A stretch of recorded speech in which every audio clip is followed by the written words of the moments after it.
इस वीडियो में हम बात करने वाले हैं फिन निफ्टी, निफ्टी और बैंक निफ्टी के उन इंपॉर्टेंट लेवल्स की जिनके ब्रेकआउट और ब्रेकडाउन पर कल हम इनमें ट्रेड ले सकते हैं। तो फिन निफ्टी की हम पहले बात कर लेते हैं कि कल फिन निफ्टी की एक्सपायरी है। तो देखो अपर साइड में जीरो हीरो ट्रेड के लिए, कॉल बाइंग के लिए जो हमारा सबसे इंपॉर्टेंट लेवल निकल के आ रहा है वो निकल के आ रहा है 21,380।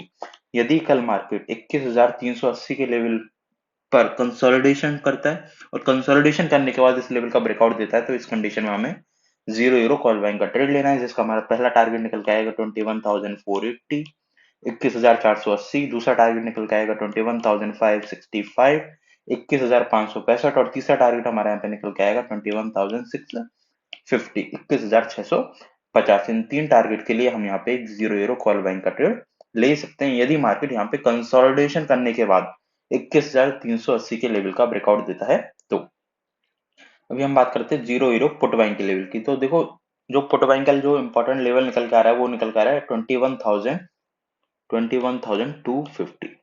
यदि कल फिन निफ्टी इस लेवल का ब्रेकडाउन देता है कंसोलिडेशन करने के बाद, जैसे आज मार्केट ने यहाँ पे कंसोलिडेशन किया, दो तीन बार इस लेवल को टच किया, वैसे ही यदि कल मार्केट दो तीन बार इस लेवल को टच करने के बाद इस लेवल का ब्रेकडाउन देता है, तो हमें यहाँ पे एक पुट बाइंग का ट्रेड लेना है, जिसका हमारा पहला टारगेट निकल के आएगा 21,185, 21,185।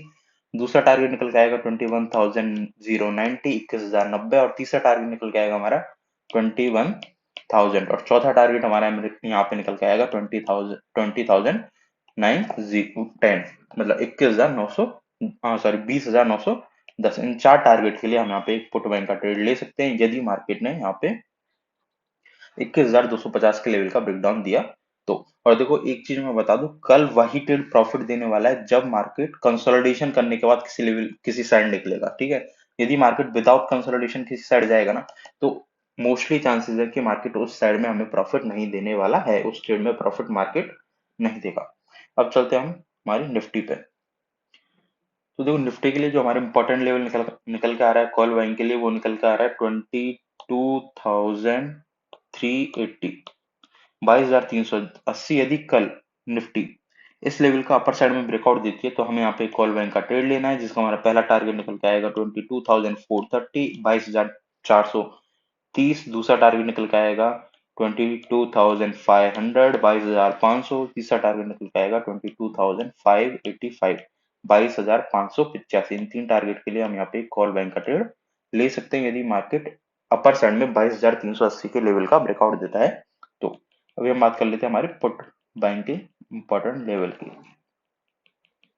तो पुट बाइंग के लिए जो हमारा इंपॉर्टेंट लेवल निकल के आ रहा है वो निकल के आ रहा है 22,255, 22,255, 22,255 के लेवल का। यदि कल यदि कल निफ्टी ब्रेकडाउन देती है, तो इस कंडीशन में हमें यहाँ पे एक पुट बाइंग का ट्रेड लेना है, जिसका हमारा पहला टारगेट निकल के आएगा 22,200, 22,200। दूसरा टारगेट निकल के आएगा 22,130, 22,130। और तीसरा टारगेट हमारा निकल के आएगा 22,060, 22,060। इन तीन टारगेट के लिए हम यहाँ पे एक पुट बाइंग का ट्रेड ले सकते हैं यदि कल निफ्टी 22,255, 22,255 के लेवल का डाउन साइड में ब्रेकडाउन देती है। तो अभी हम बात कर लेते हैं हमारे बैंक निफ्टी के इंपॉर्टेंट लेवल्स की। तो देखो बैंक निफ्टी के लिए डाउन साइड में जो हमारा इंपॉर्टेंट लेवल निकल के आ रहा है वो निकल के आ रहा है 47,790, 47,790। यदि मार्केट इस लेवल का ब्रेकडाउन देता है, तो हमें यहाँ पे एक पुट बाइंग का ट्रेड लेना है, जिसमें हमारा पहला टारगेट निकल के आएगा 47,630, 47,630। दूसरा टारगेट निकल के आएगा 47,480, 47,480। तीसरा टारगेट हमारे यहाँ पे निकल के आएगा 47,360, 47,360। और चौथा टारगेट हमारे यहाँ पे निकल के आएगा 47,240, 47,240। इन चार टारगेट के लिए हम यहाँ पे एक पुट बैंक का ट्रेड लेंगे यदि मार्केट ने 47,790, 47,790 के लेवल का डाउन साइड में ब्रेकडाउन दिया। तो अभी हम बात कर लेते हैं हमारे कॉल बैंक के इंपॉर्टेंट लेवल्स की। देखो कॉल बैंक के लिए जो हमारा इंपॉर्टेंट लेवल निकल के आ रहा है वो निकल के आ रहा है 48,090। और देखो इस चीज पे ध्यान देना कि जो बैंक निफ्टी फ्यूचर है, बैंक निफ्टी फ्यूचर इंडेक्स ने 48,000 के ऊपर की क्लोजिंग दी है, तो ये क्लोजिंग बहुत पॉजिटिव क्लोजिंग है। हो सकता है कि मार्केट हमें कल अपर साइड में, बैंक निफ्टी हमें एक अपर साइड में अपर रैली करते हुए दिखाई दे सकती है, स्पेशली 48,570 के लेवल तक, क्योंकि मार्केट ने यहाँ पे एक एचएनएसवी बनाया हुआ है। तो यदि कल बैंक निफ्टी थोड़ा भी कंसोलिडेशन करके अपर साइड में निकलेगी 40, ये जो हमारा इंपॉर्टेंट लेवल है 48,090 के लेवल, 48,090 के लेवल का अपर साइड में थोड़ा भी कंसोलिडेशन करने के बाद ब्रेकआउट देगी ना, तो हमें यहाँ पे एक बहुत अच्छा प्रॉफिट होने वाला है कॉल बाइंग में। तो हमारे यहाँ पे जो टारगेट रहेगा, पहला टारगेट रहेगा 48,240, 48,240। दूसरा टारगेट रहेगा 48,370, 48,370।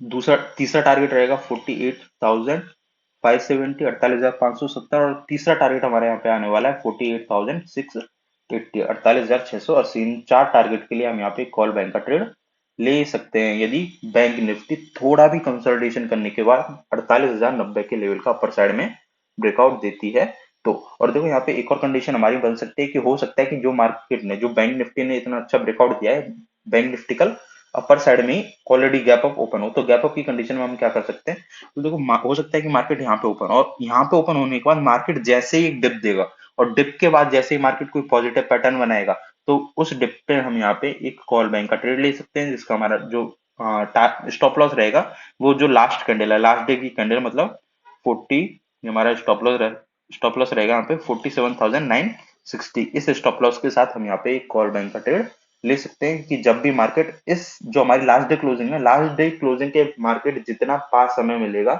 उतने ही हमारे ज्यादा प्रॉफिट के चांसेस होने वाले हैं कॉल बाइंग के लिए। तो इस वीडियो के लिए बस इतना ही, मिलते हैं कल।